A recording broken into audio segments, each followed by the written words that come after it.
favorite things. We're going to make pasta. We're going to make pasta by hand, and then we're going to fill it with one of my favorite fall ingredients, which is squash. So that squash is going to be stuffed inside the pasta, and then we're going to finish it off with a beautiful cream sauce that's done with hazelnuts and frangelico. Really decadent, and we're going to pair it with one of my favorite wines at Valentina, and we'll talk about that later. But let's get started cooking. Okay, so the first thing we need to do is we need to address the squash. So this is a butternut squash. We went to this beautiful farm yesterday. We were out leaf peeping, and we found a farm called Overlook Farms in Brookfield, and we picked up a bunch of different squashes. I'll just go over them real quick with you. This is a delicata squash. It's called delicata because the skin is actually so delicate that you can eat the skin. So you just need to cut it up, roast it, salt and pepper, delicious. This is actually called a honey nut, so it looks very similar to a baby butternut and has pretty much the same properties, but it's so adorable. Acorn squash, one of my favorites. Cut this into quarters, throw it in the oven, and then drizzle it with some maple syrup and toasted walnuts. Nothing better. Anyways, back to the butternut. As you can see, it's a weird shape, so we want to make sure we're safe with this. So we're going to cut the bottom of it off. And what that does is gives you a stable base to work with. And then once we've done that, we can basically take the knife and go straight down the center. I'm going to scoop out the seeds. We don't need that part. We're going to get this seasoned with some olive oil, salt, and pepper, and then we're going to get it in the oven and get it roasted. You do it flesh side down, and you do it until you can take a stick and poke it right through, and you don't get any resistance. So now our butternut squash is roasting in the oven. I have it on 400 degrees. I'm going to take my hazelnuts because I want to get them. I'm going to throw them on a pan with some olive oil. Okay, so now our butternut squash and our hazelnuts are in the oven. The hazelnuts probably will take maybe 10 minutes to get them nice and toasty. This is our pasta station. So I've got 2 cups of flour here. I have 4 eggs. 2 of them are whole and 2 of them are just the egg yolks. And I've got a tablespoon of olive oil and I've got a teaspoon of salt. I also have out here, I'm not using it today, but I have a Doppio Zero flour. This is just all-purpose flour. This is a specialty product. It's much finer than regular all-purpose flour, and it just makes the pasta that much silkier. I just wanted to give you an idea of some of the things that they do to make pasta extraordinary. Personally, the all-purpose flour works perfect, and this comes together pretty quickly. So I'm going to scramble up my eggs. I'm going to add my oil to that. I'm going to add my salt. Put that all up, and then I'm put a well in the middle because I don't want this running all over the countertop. So I want to sort of control it. So what I'm going to do is I'm going to start taking some of the flour and bringing it inside, and I'm going to continue doing this until I have a dough that's not going to run all over the counter. So as you can see, I'm bringing the flour in and I'm creating a dough in the middle. Okay, so I've finished kneading. It's probably going to take a little bit of elbow grease and probably about 10 minutes of kneading to get to this state, but as you can see, it's got a nice smooth surface. It's almost got a little bit of a sheen to it. You can see it's stretched. And it's really, really soft to touch. You need to, we talked about gluten earlier, so I just created a ton of gluten. So to try and roll this out right now would be really difficult because it would want to shrink right back up. Gluten is a protein that when you activate it with liquid, it forms that bond. And that's what you really need to keep the pasta whole. Otherwise, it would just go into the water and disintegrate. So I'm going to rest this because now what has to happen is the gluten needs to relax to allow us to be able to roll it out, and then it also needs to redistribute all the moisture throughout the dough. I want you to notice I still have a pile of dough, flour on the counter, and it doesn't always take all the flour. Making pasta and baking is sort of like dependent on weather. So sometimes it takes more, sometimes it takes less. It depends on the air quality, the content of the moisture in the air, etc. Okay, so our pasta's made, it's resting. Butternut squash is in the oven roasting, and our hazelnuts are already out of the oven. They're all set to go. They took about 10 minutes. So now we're going to get started on our sauce. So you want to make sure whenever you're working with homemade pasta, you want to make sure that your sauce is always done before your pasta is, because the trick is to make sure you take it directly from the boiling water into the sauce. So it finishes cooking in the sauce, so it absorbs some of the sauce into the pasta itself. So I've got some shallots here. Shallots are going to cook off and become translucent. And once that's done, I'm going to then add my cream and add my frangelico, and we'll just let that simmer away. Okay, so as you can see, our shallots are cooking. They're getting translucent. What I'm going to do now is I'm going to deglaze it with the, this is frangelico, which is a hazelnut liqueur. Look at that. So flambéing is nothing more than letting the flame cook all the alcohol off. So you want to let that sit for a little bit because raw alcohol doesn't have a very good flavor to it, but the depth of flavor that you get from adding alcohol to something is well worth it. So I can smell the hazelnut. It smells really nice. So I'm going to give that another minute, and then I'm going to add my cream. And then you add your cream, you just swirl it around. This is heavy cream.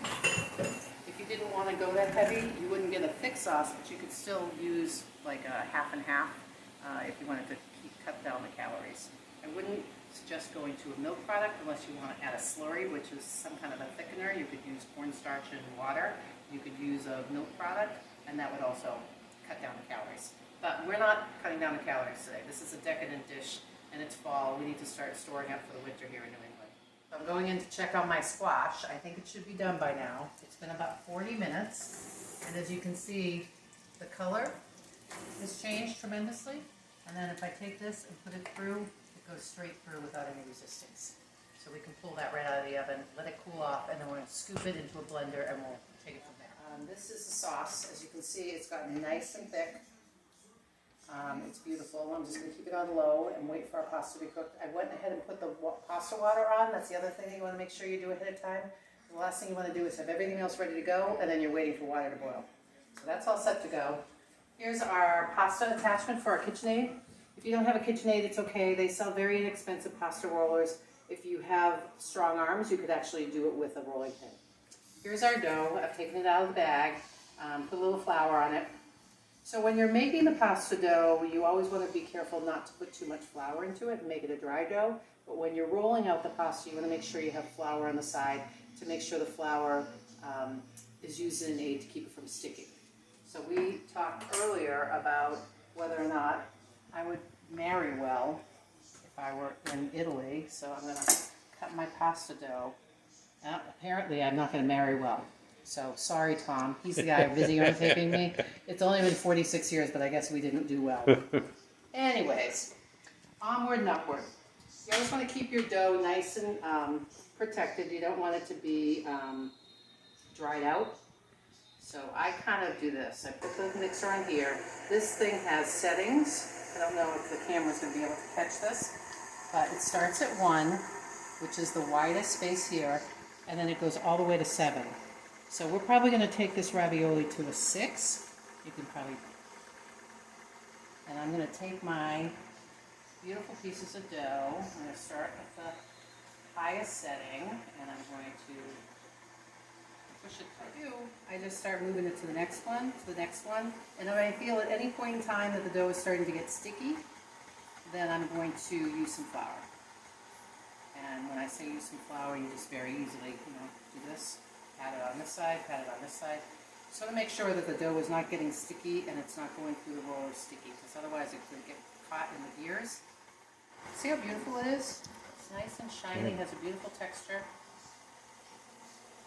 If the weather is hot, one of the things you want to keep in mind is your hands. The bottom of your hands are actually warmer than the top of your hands, so you can actually use the top of your hands if it's a warm day. That'll keep the dough from getting sticky. So this is 5, and as you can see, we can sort of see through my hand, but I want it, since it's ravioli, I want it just a little bit thinner than that. So I'm going to go to 6. Now time to finish off the squash filling. So we've got the squash that came out of the oven. It's still a little bit hot, but using a spoon, I'm just peeling away the skin. So if you remember, when we first put this in the oven, we took the seeds out of it. So basically, what we just have here is the flesh. So I'm going to take all this flesh and I'm going to put it right into the food processor. Oops. Make sure I get all the skin off of it, because you don't want the skin. It's tough. Unlike the delicata squash. So I'm putting that in. And I want to show you how caramelized that is. Look how nice that is. That's going to be extra sweetness Butternut squash already has an inherent sweetness to it, but that's going to add another depth of flavor. So we're going to go ahead and get these both in there. Everything in the blender. We have the squash in the blender, I should say. I'm putting the cover on, but I'm putting it on without the top because I'm going to use that as a way to let steam escape, number one, and also to add some liquid. You can add vegetable stock, you could add chicken stock, you could add apple juice. This happens to be chicken stock because I had some left over in the refrigerator.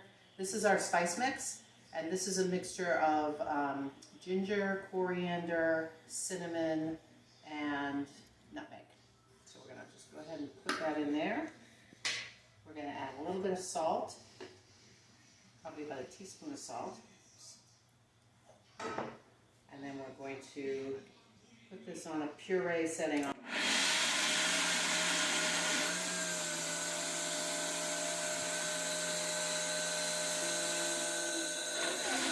going to stop it there, and I'm going to just give it a little bit of a coax inside. But you can see the texture is getting to where it should be. We don't want it to be too loose, but we also don't want it to be super dense. I think we're actually there. If you want to take a shot of inside of that, take a look at that. See, that's what the texture is. Nice and thick. Now I'm going to give it a taste to make sure we've got the right flavors. And oh, that's nice. Very nice. I'm going to add just a little bit more salt. When you're cooking from scratch, don't be afraid of salt. Salt is a flavor enhancer, so it's just whatever else you put in there, it's going to bring that flavor to the forefront. And you know, nothing we've used today so far has sodium in it naturally, so you're not really adding a lot. Salt's our enemy in processed foods, not necessarily in foods we make from scratch. So that's ready to go. Into the final end, almost to where we can actually cook it. This is the pasta. I've rolled it all out. I've got it covered with towels because, as I said before, you don't want the pasta to dry out. The way that I'm going to construct these today, there's a lot of different options you can do when you're doing ravioli. You can use the sheet over sheet option, which is you take it, you put it on here, you put your little dollops, and then you put another sheet on top of it, and then you cut them, which is I think what we're going to do today. You can also put your dollops and you can roll it over and cut them in half moons, or you can make tortellinis. But for today, we're going to do the method where we put it down and then we put the pasta, the filling right on it, and then we put another sheet of pasta over it.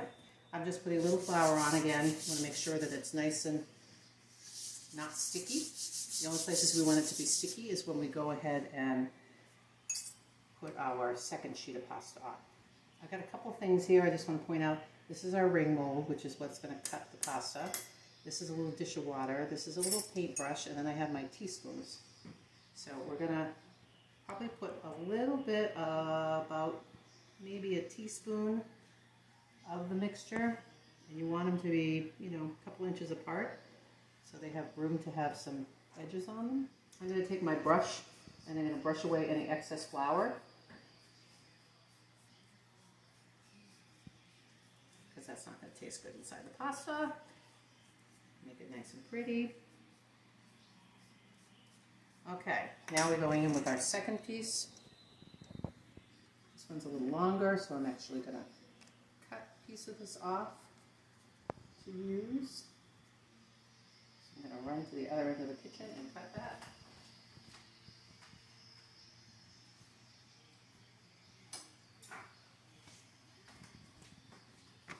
So when we put these over, before I do that, I'm going to take my little paintbrush, and I'm going to use this paintbrush and I'm going to paint right around the filling. The biggest thing you want to make sure you're doing when you do these is that you're not leaving any air pockets and that you have a nice seal around the edge of the filling, so that when you go to cook it, there's no way for the filling to escape and it doesn't go all over your pot of water. It actually stays right in the ravioli where you want it to. So I'm going to paint these. That looks perfect. And then I'm going to take my pasta dough and I'm going to layer it right on top. Taking my fingers, I don't know if you can see this, I'm kind of leaving it a little slack because you want to make sure you leave a little bit of room. And then this last piece, we're going to actually end up using part of this piece. As I said earlier, pasta dough is very flexible. So no need to get nervous. So here's my first one, and I'm just going right around the edge of the filling, making sure that there's no air bubbles, and I'm making a nice little round pocket of filling. Now I'm going to go to my second one, do the same thing, and I'm going to go to my third one. So it's not so difficult.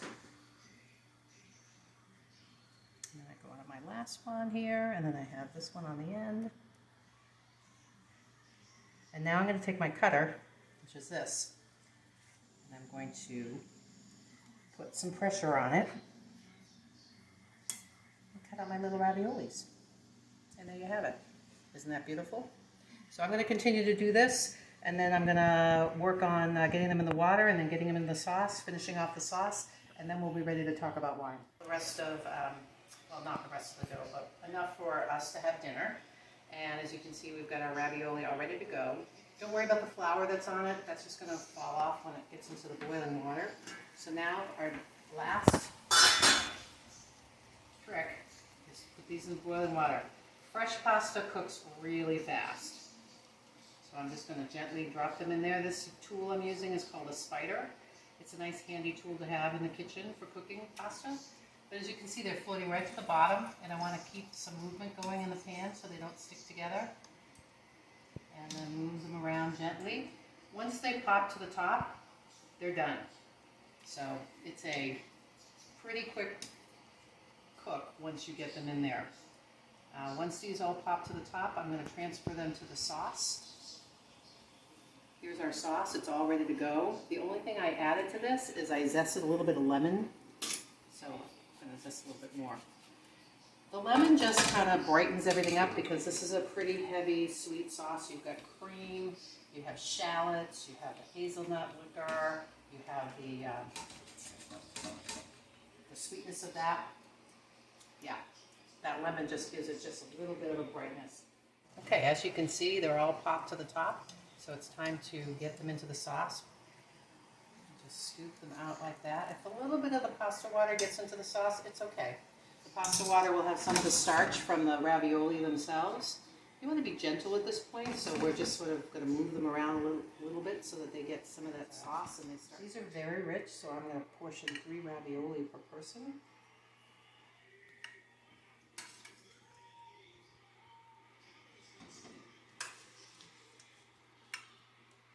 Obviously this is not professional plating, so I'll be a little sloppy here, but that's okay.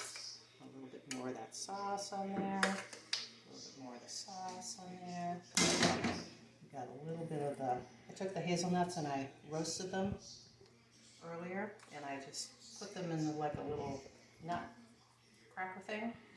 And I'm just going to take a little bit of fresh sage and tear it on here. Just gives it a little bit of herbaceous end to that. So bon appetit. Look at that. So now we go to our dinner table. We've got a nice little salad. I made a salad with a simple vinaigrette. It's an apple cider vinegar with some maple syrup. So that's going to have a little bit of an acidic edge to play off of the richness of the ravioli. This is a Falanghina. Falanghina is kind of what I would consider to be a cross between a Pinot Grigio and a Chardonnay. So it doesn't have the oakiness of a Chardonnay, but it's a medium body wine. It also has the brightness, minerality, so it's going to cut through the richness of the dish. So this is what we're going to have for dinner. So thank you very much for joining me today. It's Candy again, signing out from One Team Kitchen.